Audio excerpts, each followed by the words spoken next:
June reading wrap-up time. Let's talk about all the books I read in June and if they were good or not. I read 5 books in June, 2 of which were novellas, some of which were great and some of which were not very great. It was a mixed reading month, but I will get into that as I talk about every single book that I read in June. The first book I read is The Jewel and Her Lapidary. This is a fantasy novella. I found out about this book whenever I was researching new books that were coming out. The third novella in this novella series was coming out, and I was like, hey, I can try these. They look interesting. I was disappointed by this first book in this novella series. This book is about 2 teenage girls who are in the palace who witness the coup and massacre of everyone in the palace. And they are the 2 remaining survivors of this massacre. And that is literally the entire book. We open to the scene of the massacre and then we follow these teenage girls as they, I guess, have this like power struggle between the people who are trying to take over. I did find the writing compelling. I was drawn into the story right away, and I found the magic system interesting. We have these gems that can influence people, and certain people can influence the gems, and that was really interesting. But as far as the entire story goes, I was left wanting. I got to the end of the story and went, what was the point? Like, why read this? And on top of that, there was some themes that maybe weren't fleshed out well enough, or maybe I'm reading into things too much, but I felt a little bit uncomfortable. I was trying to talk about this without going into specifics, but I don't like how it turned out. So we're gonna go into all the specifics. If you don't want to know anything at all, I will have a spoiler section and I will have a timestamp that you can skip ahead. So basically in this world, the royal family is called jewels and the servants are called lapidaries, and the servants are magically bound to the royal family, and if they betray the royal family, they go insane. Which is kind of an interesting concept. Like, if you promise something and you break that promise, it has serious consequences. It's like an interesting concept to play with. But we find out the servants and the royal family are bound together when they are toddlers. So this is not a promise freely made. This is something that is thrust upon them. They have no choice in the matter. And the fact that the servant in this book will like continually basically has this mantra in her head that she continually goes on, that she must obey her jewel or else her mind will break. And it's a little bit disturbing given the entire context. And then it gets worse. So the servant in this particular story, at one point, the princess is like, oh, hey, you should run away, pretend you never worked for the palace, just pretend you're a commoner, and maybe like you'll survive this and you'll live. And she says no, and she implies that she is in love with the princess and then gives her life for the princess, which again, sacrificial love is a good thing. It's just in this context, first off, we have like these different power dynamics where like they're magically bound together. And she's claiming that she's in love with the princess, but she's also been bound to the princess since she was a toddler, and she continually repeats in her head that if she disobeys the princess, that her mind will break. So we have this like different power dynamics in a love story, which I already don't like. They feel a little gross to me most times. And then we have the fact that these 2 characters are magically bound since they were toddlers, so they had no choice in the matter. And all of that basically kind of just feels kind of icky to me. So that is why I did not care for this story. The next novella I read was Untethered Sky by Fonda Lee, and this one is a much better novella. I was absolutely captivated by this story. This is a story of a girl who witnesses her family being killed by manticores, and she decides that she is going to hunt down manticores.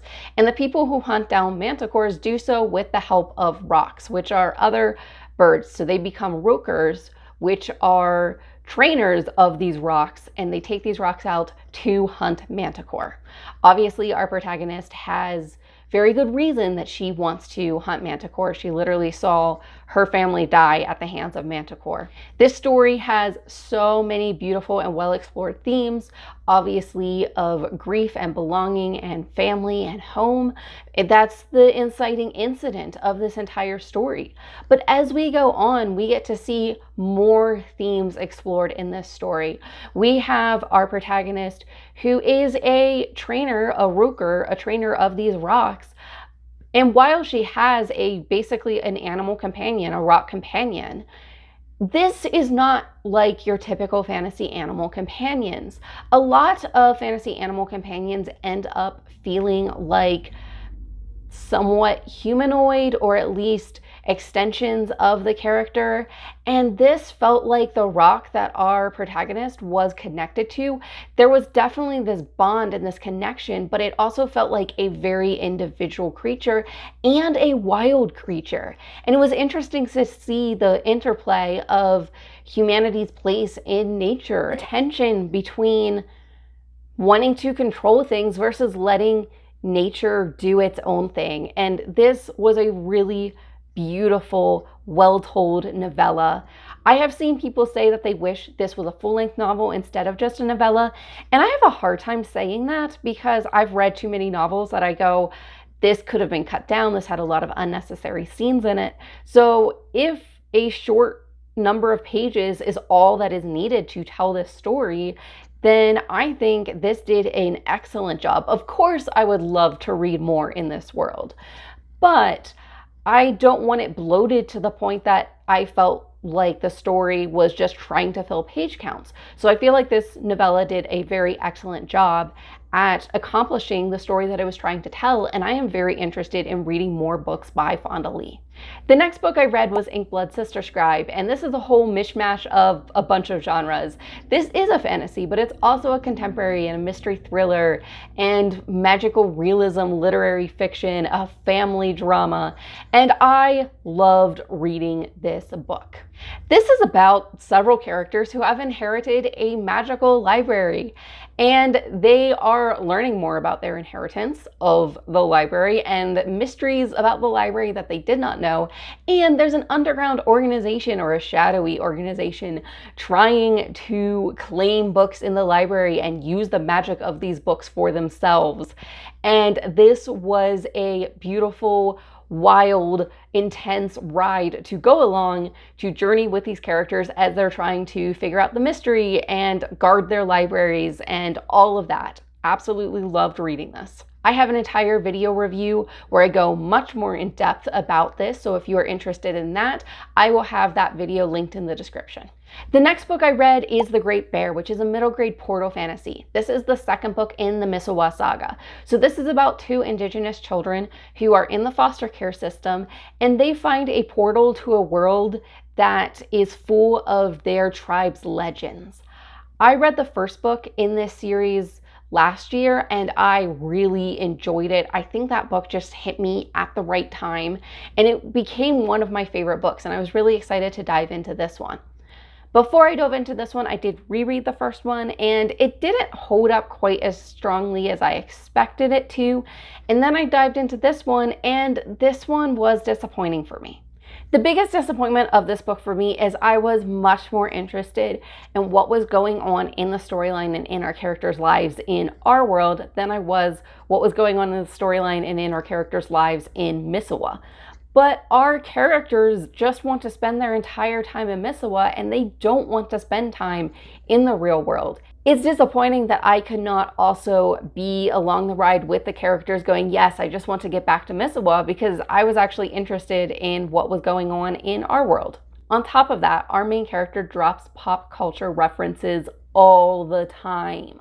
Pretty much every conversation she has, she is dropping pop culture references. And she's often doing it to characters that she knows does not understand these references.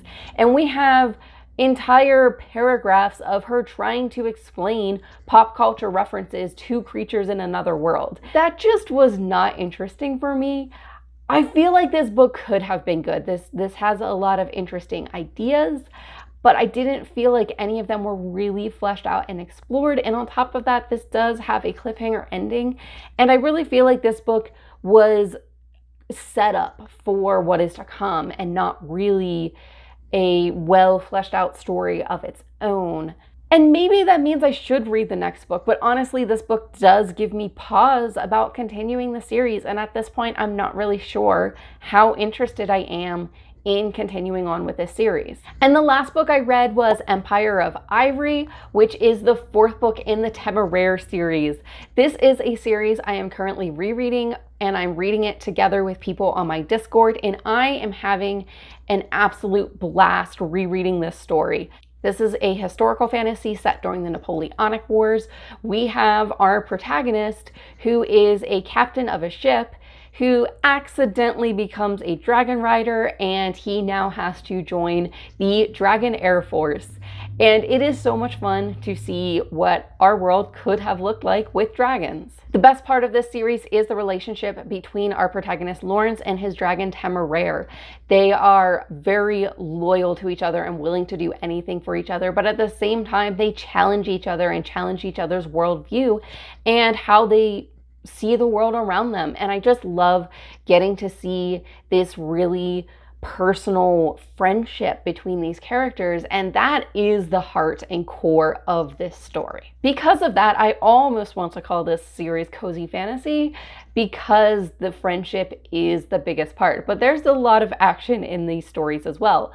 But not only is there action, there's also a lot of traveling. You have to be okay with stories where the journey is the point and not the destination, and it might take us a while to get to our destination. Empire of Ivory in particular, I think, is my favorite besides book 1, although I'm currently reading Victory of Eagles, which is book 5, and loving it even more than Empire of Ivory. So it is awesome whenever a long series has excellent books later in the series. Empire of Ivory, our characters have been traveling, and at the beginning of this book, they return to England. And Temeraire is full of stories of his adventures and ready to go tell his friends of his stories, but unbeknownst to him and to us as readers, things have not been quiet in England. In fact, there's major problems going on currently with our characters in England. So we are launched into figuring out those problems with our characters right away. And of course, we go traveling in this book because it would not be a Temeraire book without traveling. This book also ends with one of the biggest cliffhangers of the series, but I absolutely love where they took this book in the end. I love where they took our characters and what choices they forced our characters to confront and to grapple with, which is what led to this cliffhanger ending of a book. It was such a delight to read. I am enjoying reading this. I want to do more videos dedicated to the Temeraire series just because it is one of my favorite series of all time. And I hope that you will enjoy those videos too. If you enjoy dragon fantasy, definitely give this one a try. And those are all the books that I read in June. Let me know what your favorite book is that you've read in June, or what books you plan on reading for the rest of the year. And I look forward to chatting with you in the comments and hopefully seeing you in another video. Happy reading.